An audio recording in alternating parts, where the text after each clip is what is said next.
पेश खिदमत है आलमी अदब के तराजिम किलर की मौत। इसे लिखा है एंटोन शेखोफ ने और इसका तर्जुमा किया है मोहम्मद मेहदी ने। मैं हूं आपके साथ फैसल सईद सरगाम।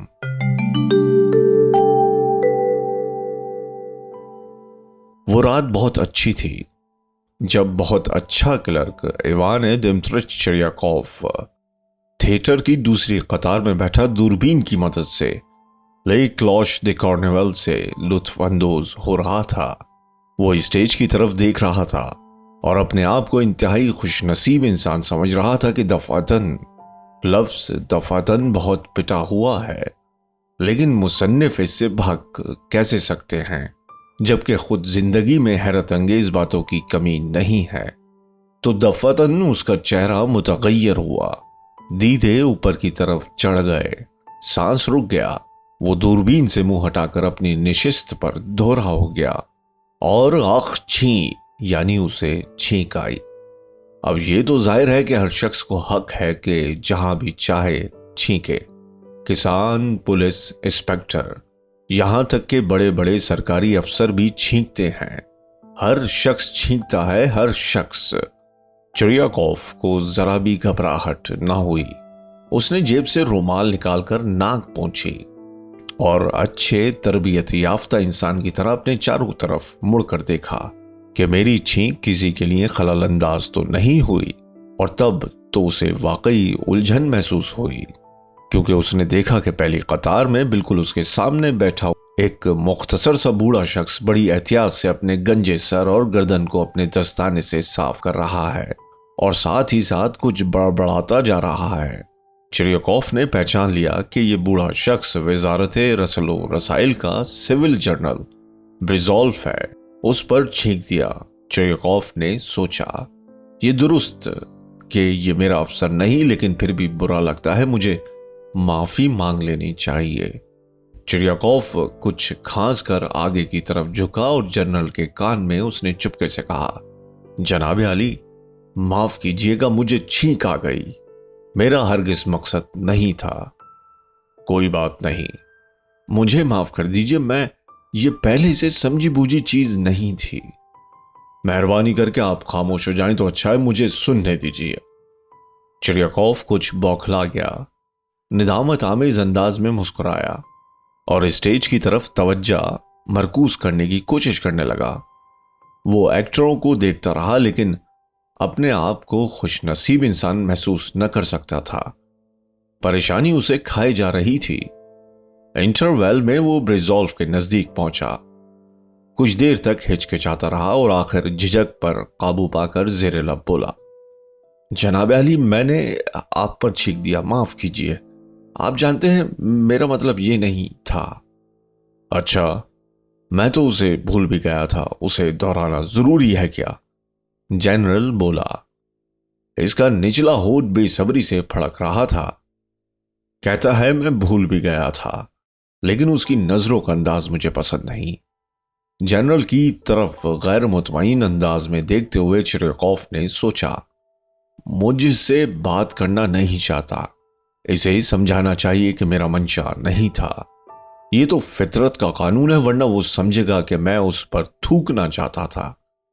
अगर अभी ऐसा नहीं भी सोचा तो बाद में सोच सकता है। घर पहुंचकर चिरियाकोव ने अपनी बीवी से अपनी गैर शरीफाना हरकत का जिक्र किया। उसे ऐसा महसूस हुआ कि उसकी बीवी ने पूरे किस्से को कोई खास अहमियत नहीं दी। ये सही है कि थोड़ी देर के लिए वो चौंक गई थी, लेकिन जब मालूम हुआ कि ब्रिजोल्फ हमारा अफसर नहीं है तो उसे इत्मीनान हो गया। लेकिन फिर भी मेरा ख्याल है कि तुम जाकर माफी मांग लो, वो बोली, वरना वो समझेगा कि तुम्हें किसी महफिल में बैठने का सलीका नहीं है। यही तो बात है। मैंने माजरत करने की कोशिश की, लेकिन उसका रवैया अजीब था। एक बात भी अक्ल की नहीं की, इसके अलावा बात करने का वक्त भी नहीं था। दूसरे दिन चिरियाकोव ने अपनी नई वर्दी पहनी, बाल कटवाए और ब्रिजोल्फ के पास उस वाक़े को समझाने के लिए चल दिया। जनरल का मुलाकातियों का कमरा दरखास्त गुजारों से भरा हुआ था। खुद जनरल वहीं मौजूद था और दरखास्तें ले रहा था। چند لوگوں سے ملاقات کے بعد جنرل نے چریاکوف کے چہرے پر نظر ڈالی۔ حضور کو یاد ہوگا کہ کل رات ارکیدیا میں کلرک نے کہنا شروع کیا۔ میں نے چھینک دیا اور ایسا ہوا کہ میری درخواست ہے۔ ہشت، یہ کیا بکواس ہے؟ جنرل بولا۔ تمہیں کیا چاہیے؟ اس نے دوسرے شخص سے مخاطب ہو کر پوچھا۔ میری بات بھی نہیں سنے گا۔ چریاکوف نے سوچا اور اس کا رنگ زرد پڑ گیا۔ اس کے معنی یہ ہے کہ غصے میں ہے۔ ایسے وقت تو میں چھوڑ نہیں سکتا، اسے سمجھانا ہی پڑے گا۔ آخری درخواست لینے کے بعد جب جنرل اپنے نجی کمرے میں جانے کے لیے مڑا تو چریاکوف بدبداتا اس کے پیچھے چلا۔ معاف کیجیے حضور، انتہائی شرمندگی کے احساس کی وجہ سے مجھے حضور کو تکلیف دینے کی ہمت پڑ رہی ہے۔ جنرل نے اس طرح دیکھا کہ بس اب چیخنے والا ہے اور اسے چلے جانے کا اشارہ کیا۔ آپ میرا مذاق اڑا رہے ہیں جناب، وہ بولا اور دھڑ سے دروازہ بند کر دیا۔ مذاق؟ چریاکوف نے سوچا، اس میں مذاق کی تو کوئی بات مجھے نظر نہیں آتی۔ اس کی عقل میں نہیں سماتی اور جنرل بنا ہے۔ اچھی بات ہے، اب میں ان حضرت کو اپنی معذرت سے پریشان نہ کروں گا۔ ایسی تیسی میں جائے اپنی۔ اب دوبارہ نہیں جاؤں گا، صرف خط لکھ دوں گا، بس اب بالکل نہیں جاؤں گا۔ گھر جاتے ہوئے چریاکوف یہی کچھ سوچتا رہا، لیکن اس نے خط نہیں لکھا۔ بہت سوچا لیکن سمجھ میں نہ آیا کہ لکھے کیا۔ اس لیے دوسرے دن اسے پھر جنرل کے یہاں جانا پڑا تاکہ معاملہ رفع دفع ہو جائے۔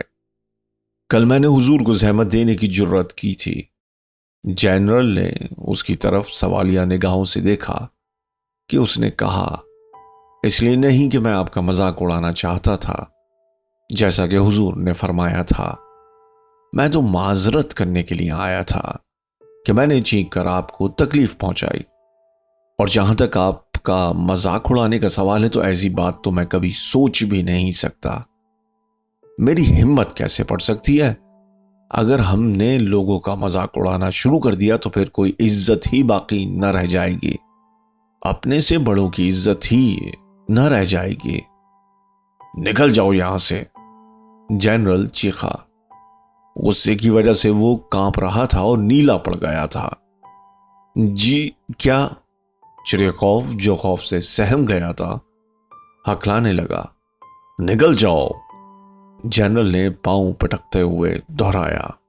چریاکوف کو ایسا محسوس ہوا جیسے اس کے اندر کوئی چیز ٹوٹ گئی ہو۔ وہ دروازے کی طرف مڑا تو اسے نہ کچھ سنائی دے رہا تھا نہ کچھ نظر آ رہا تھا۔ سڑک پر پہنچا اور چلتا گیا، لڑکھڑاتا ہوا بالکل بے حس ہو گیا۔ اپنے گھر پہنچا اور اپنی سرکاری وردی پہنے جس حلیے میں تھا اسی میں صوفے پر لیٹ گیا اور مر گیا۔